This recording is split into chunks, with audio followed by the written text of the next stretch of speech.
Salut, j'espère que tu vas bien.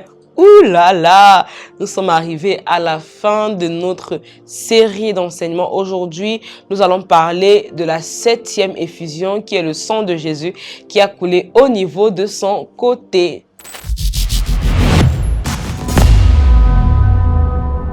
Nous lisons dans Jean 19 au verset 34, « Mais un des soldats lui perça le côté avec une lance et aussitôt il sortit du sang et de l'eau. » Son côté a été percé et de là est sorti du sang et de l'eau. Et cela, en point de vue médical, lorsqu'il y a de l'eau qui sort, ça veut dire que le cœur a été touché.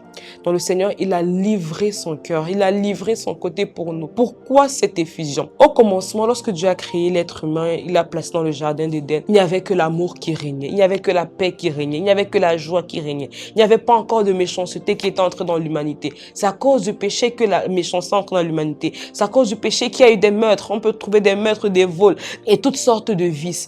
Mais quand le Seigneur Jésus a décidé de livrer son côté, c'était pour ramener ce qui devait être comme c'était au commencement. C'était pour pouvoir donner à l'homme, parce que Dieu, il n'a pas l'amour, mais Dieu, il est amour. C'est pour pouvoir nous donner également cette capacité-là de manifester l'amour en tout temps, de manifester la paix, la joie, parce qu'en chaque être humain, il y a un besoin d'épanouissement. En chaque être humain, il y a un besoin de paix, il y a un besoin de joie, il y a un besoin d'amour, il y a un besoin d'aimer et il y a un besoin d'être aimé. Et à cause du sang de Jésus coulé au niveau de son côté, c'est pour pouvoir ramener ce sentiment-là en l'être humain. Son sang a également coulé au niveau de son côté pour que nous puissions avoir désormais la capacité de pardonner, la capacité de faire face aux douleurs du passé, la capacité de faire face aux situations humiliantes que nous avons eu à vivre, douloureuses que nous avons eu à vivre dans le passé et de pouvoir pardonner. Son sang coulé au niveau de son côté, c'était pour renverser les forteresses d'amertume, renverser les forteresses de rejet,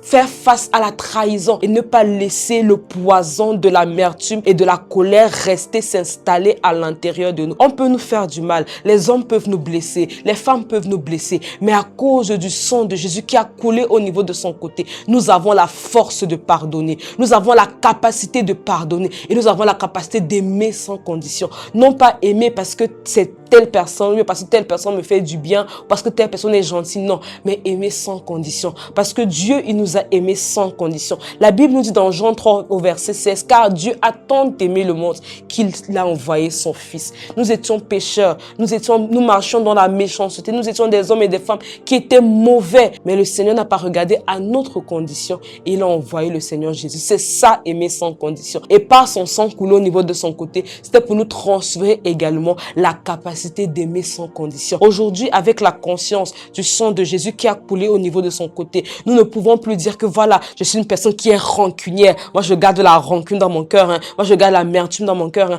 Non. Par le sang de Jésus coulé au niveau de son côté, nous avons la capacité, la force de mettre la rancune de côté, de mettre l'amertume de côté, de pouvoir faire face au rejet, face à la trahison, face à l'abandon, face à la peur, face à toute forme de situation, mais au-dessus de tout cela, de pouvoir aimer sans condition. Dieu est amour et il voudrait également que nous soyons amour et que nous puissions manifester l'amour vis-à-vis des autres, vis-à-vis de notre prochain. Parce qu'en parcourant cette effusion, nous pouvons voir que le Seigneur, à chacune des étapes, à chacune des effusions, la douleur était de plus en plus intense, mais il a tenu ferme jusqu'à la croix. Pourquoi? Parce qu'il est amour. Et c'est cet amour-là qu'il est venu nous donner, nous transmettre en livrant son côté à la croix. Je prie vraiment que nous soyons des hommes et des femmes qui manifestent l'amour en tout temps, sans condition, qui bannissons la méchanceté du milieu de nous, qui bannissons le rejet, l'amertume et toute forme de forteresse de méchanceté en nous, pour que nous soyons à l'image et à la ressemblance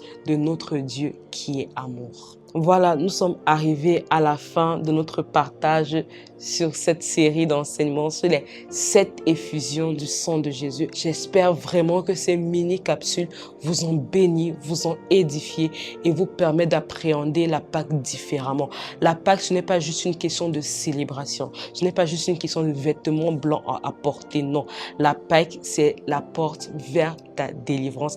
La Pâque, c'est la nouvelle année pour toi parce que la Pâque, c'est le renouveau. La Pâque, c'est l'introduction à une vie nouvelle, à une vie exceptionnelle et à une vie particulière pour toi. Et je prie vraiment que tu puisses bénéficier de chacune de ces effusions du sang de Jésus. Il est vraiment monté dans mon cœur que demain, nous puissions avoir un temps de prière afin de pouvoir recevoir la vie que le Seigneur veut nous donner au travers de son œuvre achevée à la croix. On se retrouve pour ce temps de prière demain qui, je crois, sera très bénissant pour toi et même pour moi. On est ensemble.